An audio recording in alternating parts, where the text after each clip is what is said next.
First theorem is, let's say it's a spherical shell. Let's say ये spherical shell है. Let's say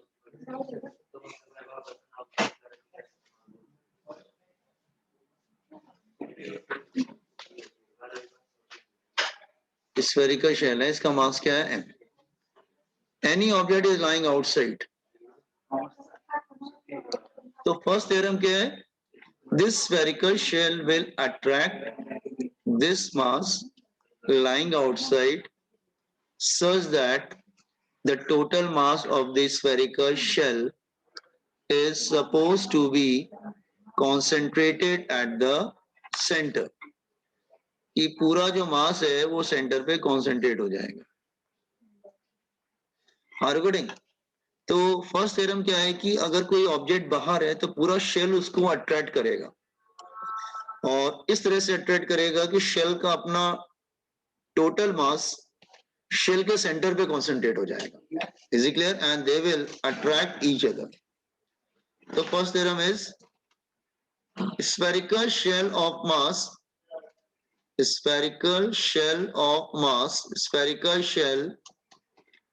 of mass attracts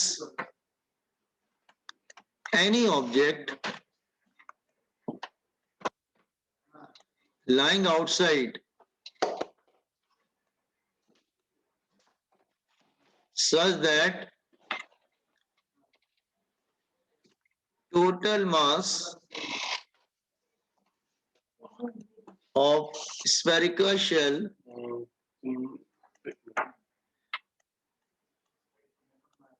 is supposed to be concentrated at its center. Integration कब से शुरू से नहीं किया क्या? ठीक है, तो इस तरह से अट्रैक्ट करते हैं. फर्स्ट थ्योरम में कोई डाउट है? Yes, regarding first theorem anybody having doubt? No, sir. Come to second theorem. Can you explain once again? Okay okay. First theorem ये है बेटा, कोई अगर शेल है और कोई पार्टिकल उसके बाहर लाई करता है, मतलब बाहर, ये शेल है, शेल के बाहर लाई करता है, ये पार्टिकल ये, तो ये जो शेल है ना, ये इसको अट्रैक्ट करेगा और शेल उसको इस तरह से अट्रैक्ट करेगा कि शेल का अपना टोटल मास सेंटर पे क्या होगा? कॉन्सेंट्रेट कर जाएगा. तो शेल का मास सेंटर पे आ जाएगा और पार्टिकल बाहर है, दोनों एक दूसरे को अट्रैक्ट करेंगे. अब सेकंड थ्योरम क्या है? Let me explain the third. Second theorem first.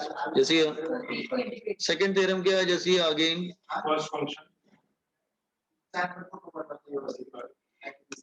let's say again this is a spherical shell here. Integrate second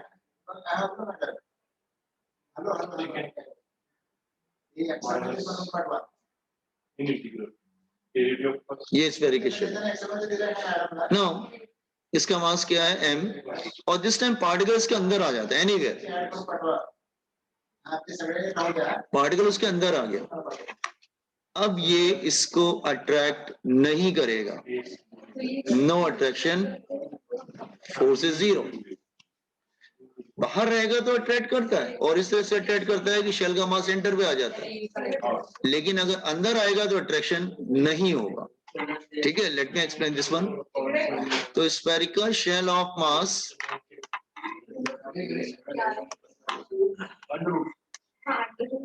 spherical shell of mass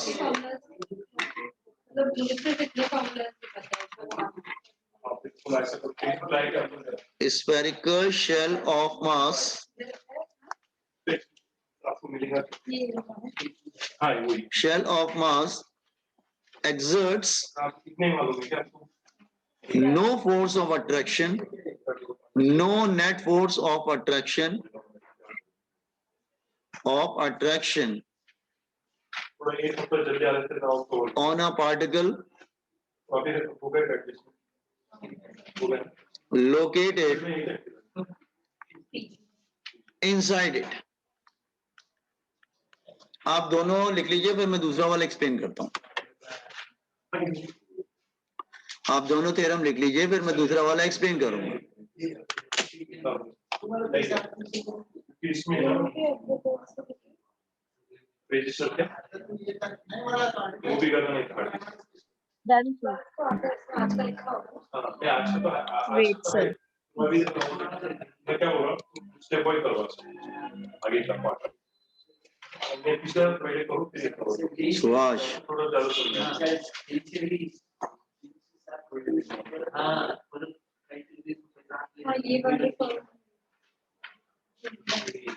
Those who joined late, मैं दोबारा फिर से रिपीट कर रहा हूँ 16 से हम लोग क्या कर रहे हैं कि फुल फ्लैश ऑफलाइन कर रहे हैं, तो get ready for that one.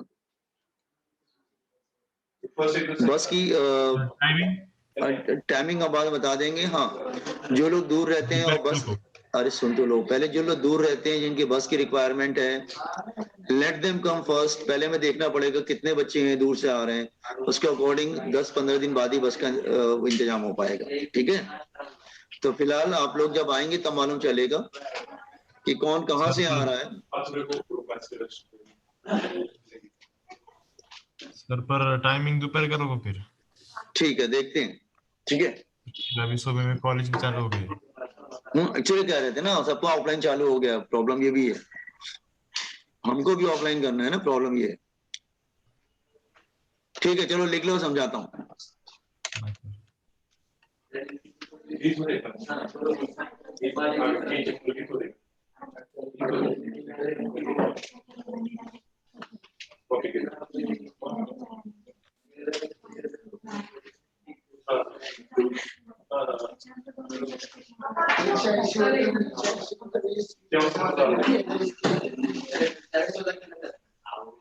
Done everyone?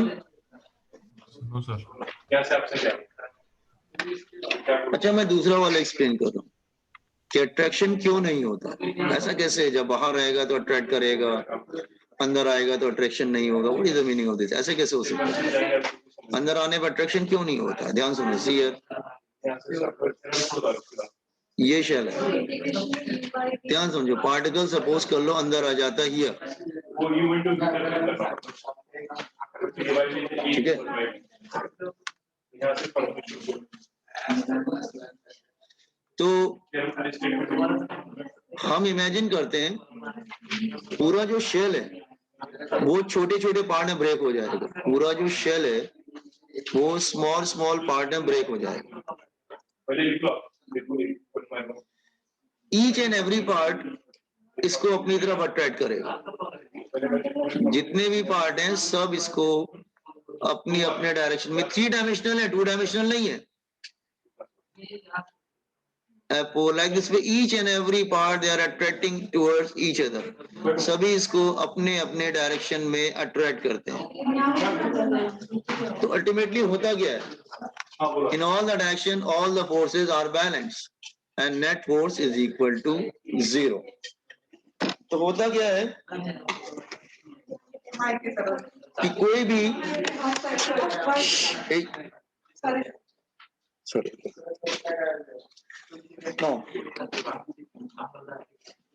look here, कोई भी पार्टिकल जैसे ही उसके अंदर जाता है तो पूरा शेल एक छोटे छोटे पार्ट में ब्रेक हो जाता है और उसको सभी पार्ट्स जो अपने अपने डायरेक्शन में पुल करना स्टार्ट कर देते हैं।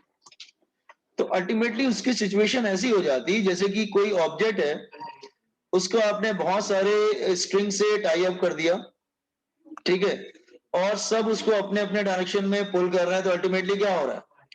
वो किसी भी डायरेक्शन में मूव नहीं कर रहा है क्योंकि नेट फोर्स 0 हो जाए। जैसे आपके फ्रेंड कभी कभी आपसे मजाक करते हैं, आपके 2-3 फ्रेंड हैं, कोई लेफ्ट पुल, आपका हैंड पकड़ के कोई लेफ्ट की तरफ पुल कर रहा है, कोई राइट हैंड पकड़ के राइट तरफ पुल कर रहा है, अल्टीमेटली आपने जगह पे ही, तो इसकी सिचुएशन ऐसी हो जाती।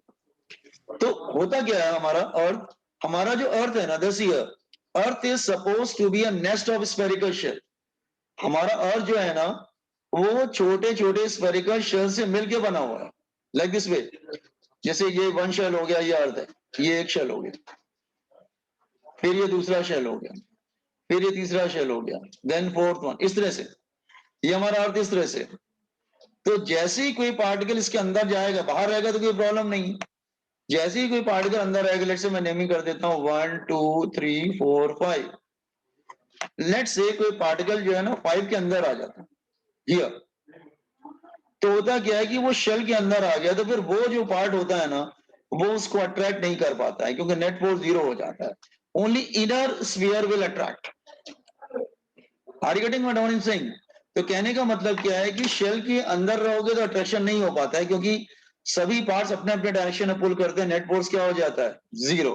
हाँ, शेल के बाहर रहते हैं तो अट्रैक्ट करता है, कोई प्रॉब्लम नहीं है। ये बात समझ में आया सबको? Second theorem Yes, sir. ठीक है। तो रिमेंबर, शेल के अंदर आने पर अट्रैक्शन नहीं होता है, ठीक है। तो कहने का मतलब ये है कि अगर आप सपोज कर लो, मैं एग्जांपल ले लेता हूं, लेट्स से ऐसे एग्जांपल ले लेता हूं समझाने के लिए। सपोज कर लो ये अर्थ है, let's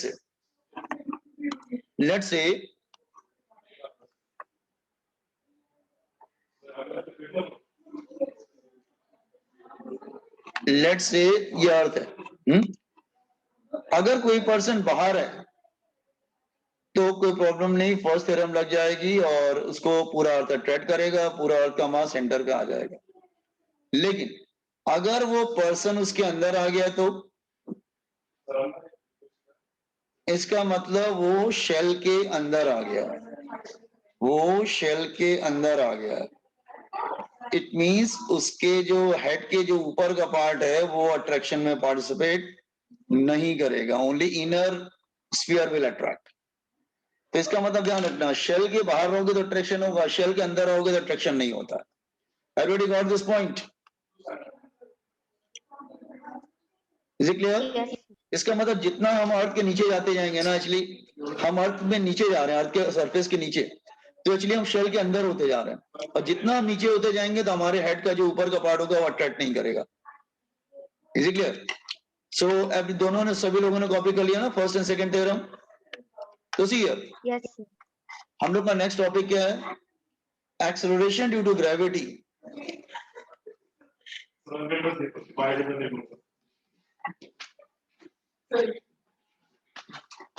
at depth d।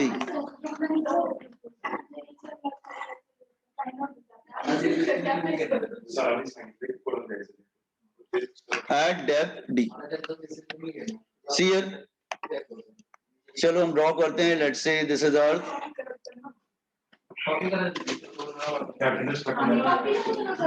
Let's say this is earth, ये अर्थ सपोज करो, और अर्थ का जो रेडियस है वो क्या है? r।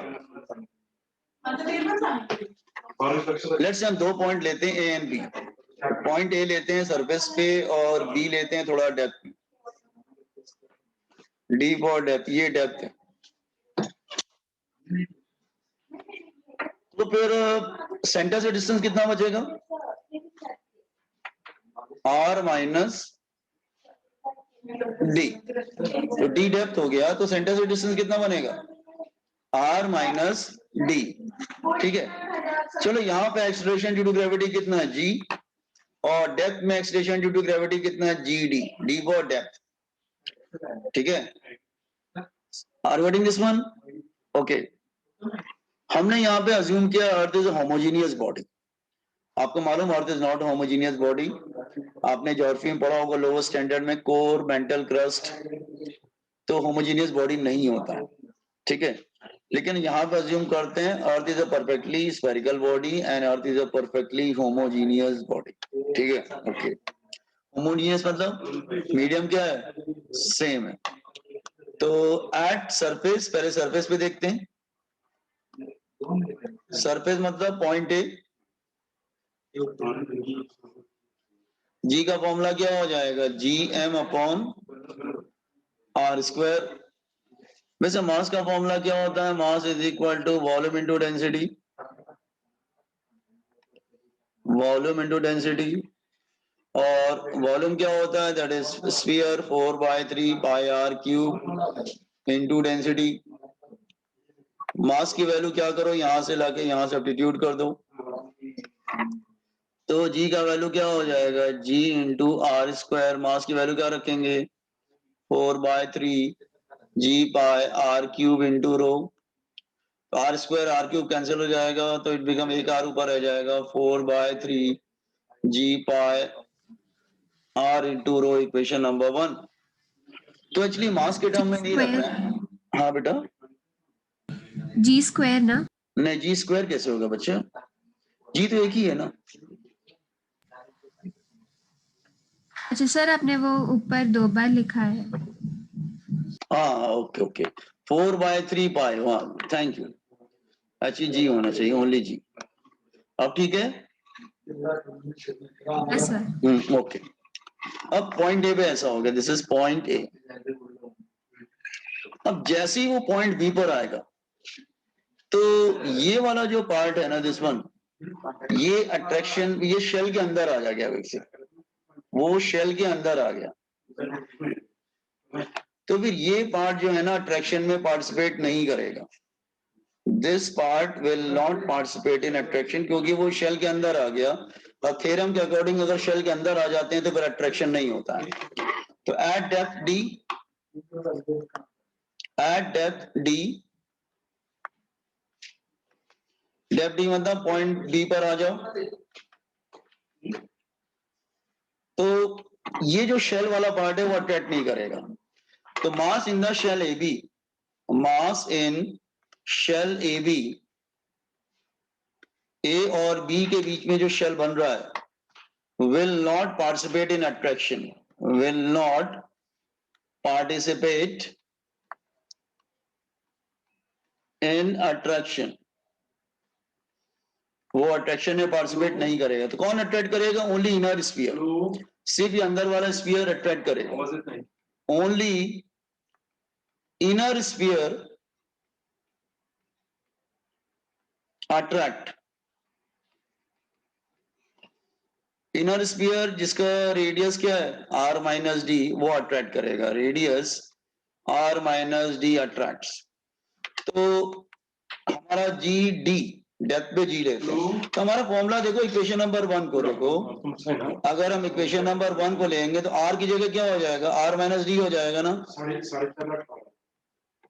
r की जगह r माइनस डी हो जाएगा, ठीक है ना। ये हाँ सर। r की जगह r माइनस डी हो जाएगा, that is only r minus D वाला स्फीयर अट्रैक्ट करेगा। तो रेडियस r की जगह r माइनस डी हो जाएगा, equation number 2। Then taking ratio, that is 2 divided by 1।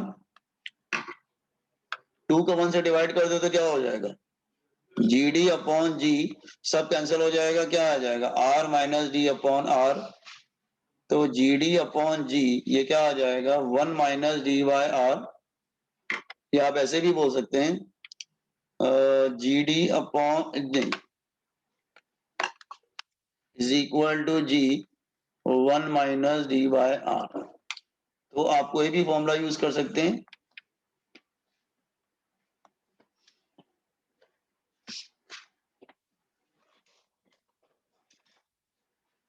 ये डेप्थ का फॉर्मूला हो गया। Just see here, complete the formula for depth.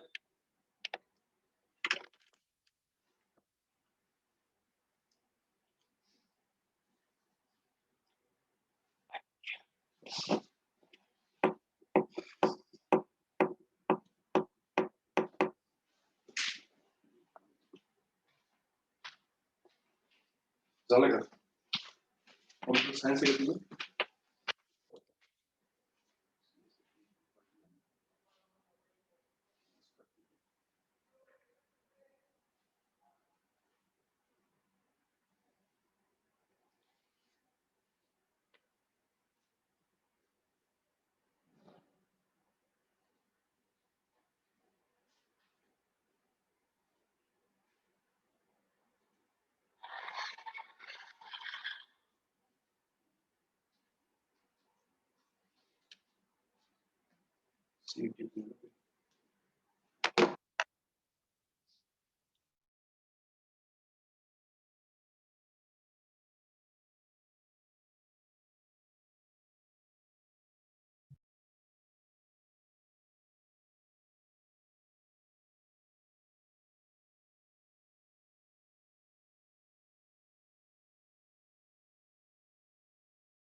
So please scroll down.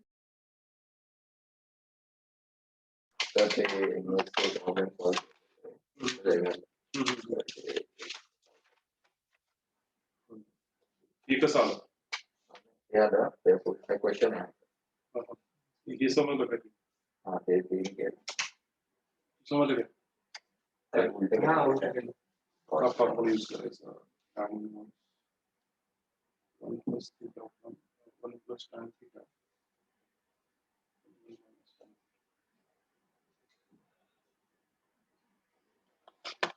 अजून फॉर्म्युला आहे. Can you scroll up? y by 4 plus theta चा formula. Okay. हा 1 plus tan theta upon 1. लक्षात आलं? हे फॉर्म्युला आठवलं की म्हणजे root x is equal to tan theta. जमेल पुढे? हा. theta is equal to tan theta. ट्रिग्नोमेट्रीचे फॉर्म्युले लिहून घेतो म्हणजे तुला ते सबस्टिट्यूशन आठवतं. पाठ आहे तुझ्याकडे? आहेत का? कुठे लिहिले? आहेत का? ठीक आहे. ते फॉर्म्युले एकदा लिहून काढतो तरी ते तुला सबस्टिट्यूशन नाही जमणार. सगळे अगोदरचं काय आलं? समजलं का? हो. ठीक. तू पण करतोय ना?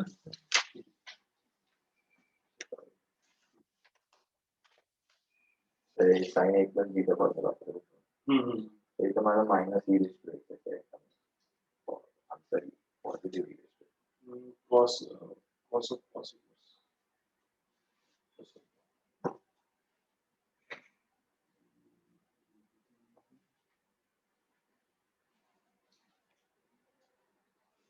चालतं ते काय करतो हे तू हे चालतं प्लस मायनस पण चालतं. प्लस माइनस हो गया. कसं असं पण घेता येतं तुला. कसं असतं cos e minus b is equal to cos e plus b minus cos साठी ते इंटरचेंज करता येतं. cos to minus theta काय असतं cos त्यामुळे हे असं लिहिलं काय हे असं असं लिहिलं काय सांगतो तुला. याचा आन्सर ऍक्च्युअली प्लस मायनस 1 येऊ शकतो.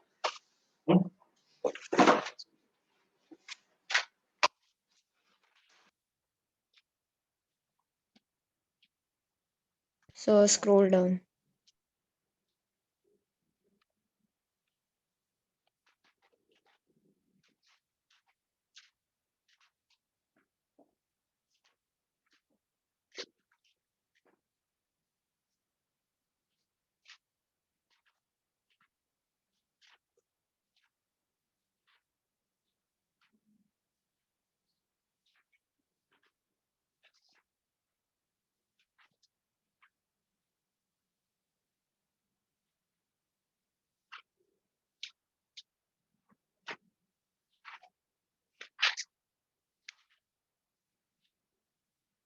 Done, sir.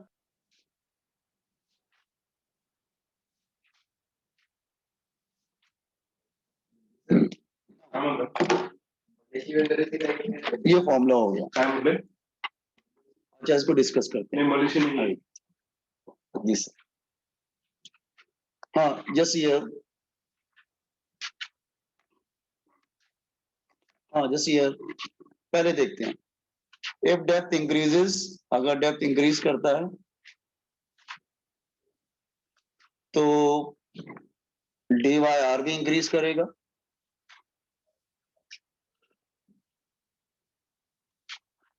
Then what will happen? 1 minus dy r will decrease.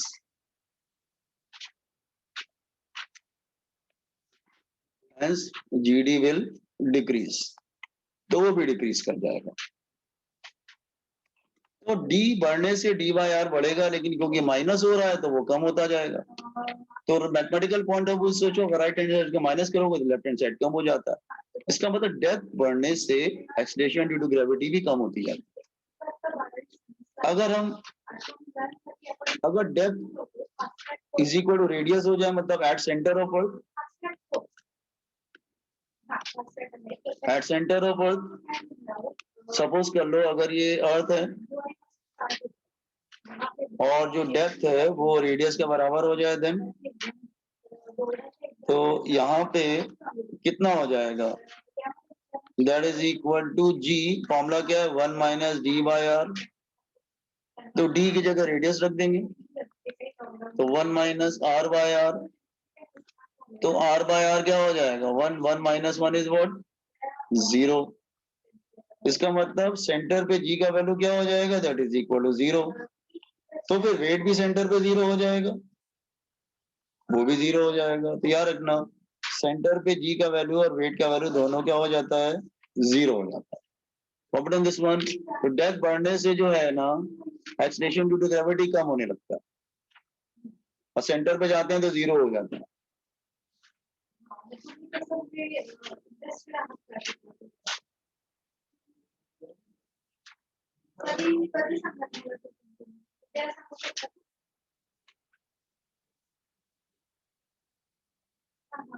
कमी जास्त कसं होऊ शकतं की ते तुम्ही ते एकदम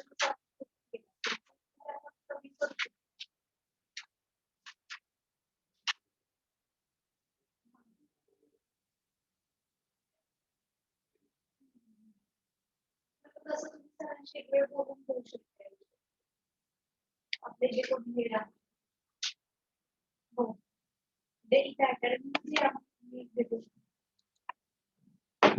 हा हा नाही आपल्या कॉलेजचे चांगले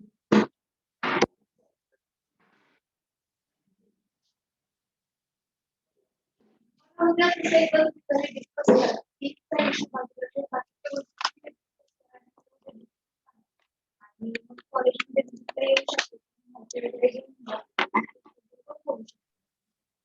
सर वो फर्स्ट पॉइंट एक बार प्लीज एक्सप्लेन करो। अच्छा फर्स्ट पॉइंट दोबारा एक्सप्लेन करता हूँ। एक्चुअली फर्स्ट पॉइंट क्या है बच्चे कि ये फॉर्मूले को ध्यान से देखो, यूजिंग दिस फॉर्मूला कि अगर डी की सपोर्ट डी मतलब डेप्थ, अगर डेप्थ इंक्रीज होगा तो फिर ये डी बाय आर क्या होगा, वो भी इंक्रीज होगा, ये वाला फैक्टर, ये जो फैक्टर है डी बाय आर। और अगर डी बाय आर इंक्रीज होगा तो 1 minus D by R decrease हो जाएगा। देखो अगर डेप्थ बढ़ेगा तो जो माइनस वाला फैक्टर है ना, जो माइनस यहाँ पे आ रहा है, ये जो माइनस वाला फैक्टर है ना, ये जो है ना दिस फैक्टर, ये फैक्टर जो इंक्रीज करने लगेगा। और अगर ये फैक्टर इंक्रीज किया तो फिर 1 जो माइनस कर रहा है तो फिर वो कम होने लगेगा। मैथमेटिकल पॉइंट ऑफ व्यू से देखो ना। अच्छा इस स्टेप को हटा भी दो तुम, चलो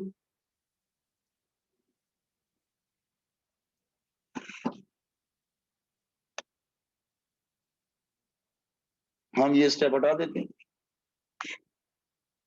तो मैथमेटिकल पॉइंट ऑफ व्यू से देखो ना बेटा, जैसे हम लिखते हैं y is equal to X, sorry 10 minus X, अगर मैं ऐसे लिखता हूँ तो अगर x की वैल्यू बढ़ेगी तो y की वैल्यू क्या होगी, घटेगी कि नहीं होगी, क्यों माइनस हो रहा है ना यहाँ पर, तो x की वैल्यू बढ़ेगी तो y की वैल्यू घटेगी। तो वैसे ही अगर d बढ़ेगा तो d बाय आर भी बढ़ेगा, क्योंकि माइनस कर रहा है इसलिए वो कम होने लगेगा लेफ्ट हैंड साइड,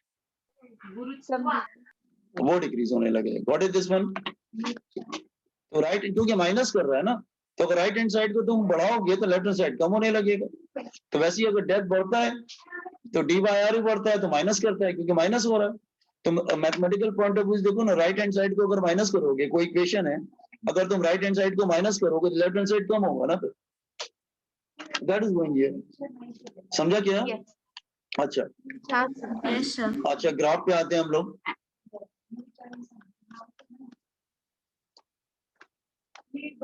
ग्राफ देखते हैं तो डेप्थ का फॉर्मूला क्या था, G 1 minus D by are.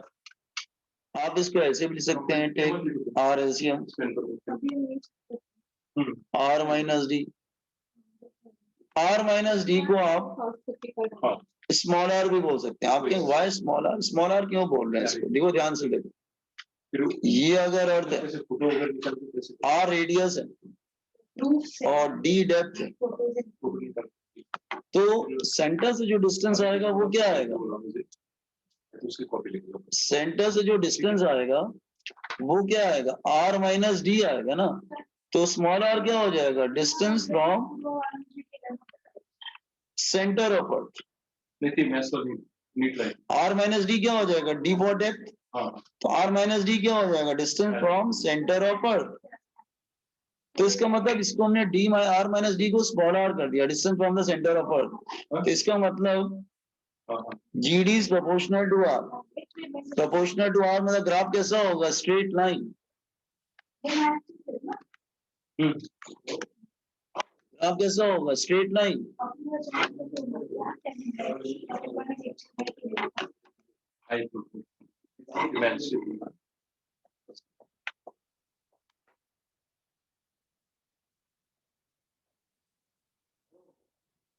ठीक है, ग्राफ कैसा होगा? सही है। ये सपोज आर है, distance from the centre of अर्थ, ये सेंटर है, और इसको हाइट सरफेस ले लेना, दिस इज सरफेस। सो यहाँ पे जी ले लेते हैं, तो सेंटर पे जी का वैल्यू क्या होगा? 0। सेंटर पे जी का वैल्यू 0 होगा। ठीक है, और अगर आप सेंटर से अभी जा रहे हो तो आप क्या करेंगे ना, it is proportional to R, this one here. तो बिल्कुल प्रोपोर्शनल होगा, बढ़ता जाएगा, क्योंकि it is proportional to small R. Small R क्या है? Distance from centre of earth.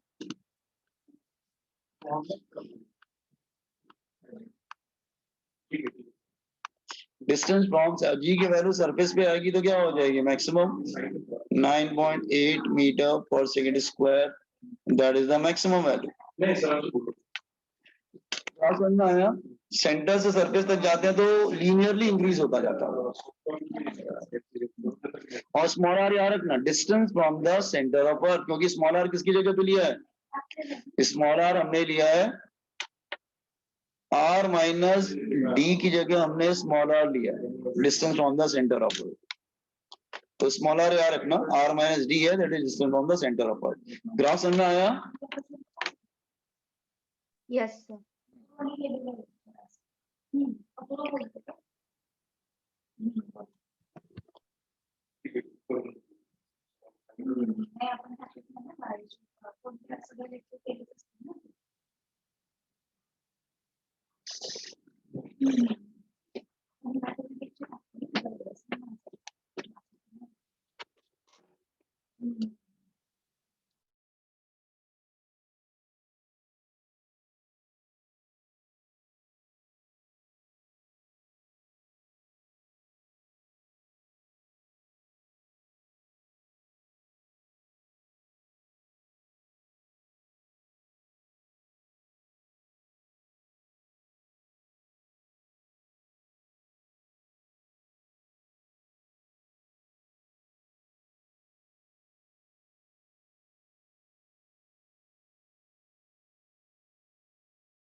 Done, sir. Okay, अब हम लोग आते हैं rotation of earth. Rotation of अर्थ,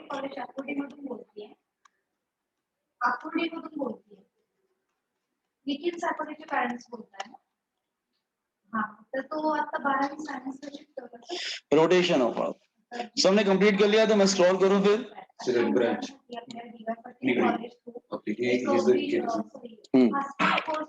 अच्छा अच्छा, रोटेशन के अर्थ के बारे में समझते हैं। जैसे आपने क्लास लोअर स्टैंडर्ड में लैटिट्यूड वर्ड पढ़ा होगा, लैटिट्यूड वर्ड पढ़ा। तो लैटिट्यूड क्या होता है आपको मालूम है? Latitude topic of cancer, topic of ये सब पढ़ा होगा आपने दिस ईयर। तो आपने लैटिट्यूड पढ़ा होगा, सही है। आपने पढ़ा था कि ये अर्थ अपने एक्सेस पे क्या होता है? रोटेट करता है विद एंगुलर वेलोसिटी ओमेगा। अच्छा, ये लैटिट्यूड जो है हम लोग पोल पे कितना लेते थे? 90 डिग्री। और इक्वेटर पे कितना लेते थे? 0 डिग्री। फिर इस डायरेक्शन में आप जाते थे तो एंगल बढ़ता जाता था, that is 30 degree, then 60 degree, दोनों तरफ ऐसे ही दोनों तरफ होता था, ऐसा नहीं कि इधर होता था, दोनों तरफ। फिर टॉपिक ऑफ कैंसर इस टाइप का आता था। एक्चुअली एंगल कहाँ से मेजर कर रहे हैं? ये जो एंगल है ना, इसको लैटिट्यूड बोलते हैं। एंगल जो मेजर करते हैं that is from the equatorial plane. तो जो थीटा है that is called latitude. Submit केलं पाहिजे पीसीआर है केवळ हायर आता लैटिट्यूड, ठीक है। अच्छा, सबमिट केलं वैसे अर्थ अपने एक्सिस पे रोटेट करता है तो ओमेगा की वैल्यू क्या होती है? That is 2 pi by T. आपको मालूम है, सर्कुलर मोशन पढ़ चुके हैं। वैसे अर्थ का जो टाइम पीरियड होता है दैट इज 3.14 और टाइम पीरियड कितना होता है? 24 आवर। 24 into 60 into 60। सो इसकी वैल्यू जो है नियर अबाउट कितना आनी चाहिए? अगर मैं कैलकुलेटर से कैलकुलेट करता हूँ आम्ही ऑनलाइन दैट इज कुठेही उघडलं तरी चालेल का पीएनपी हाँ, that is 7.2 near about 7.2 10 raised to -5 radian पर सेकेंड। कुछ इस तरह की एंगुलर वेलोसिटी आती है ओमेगा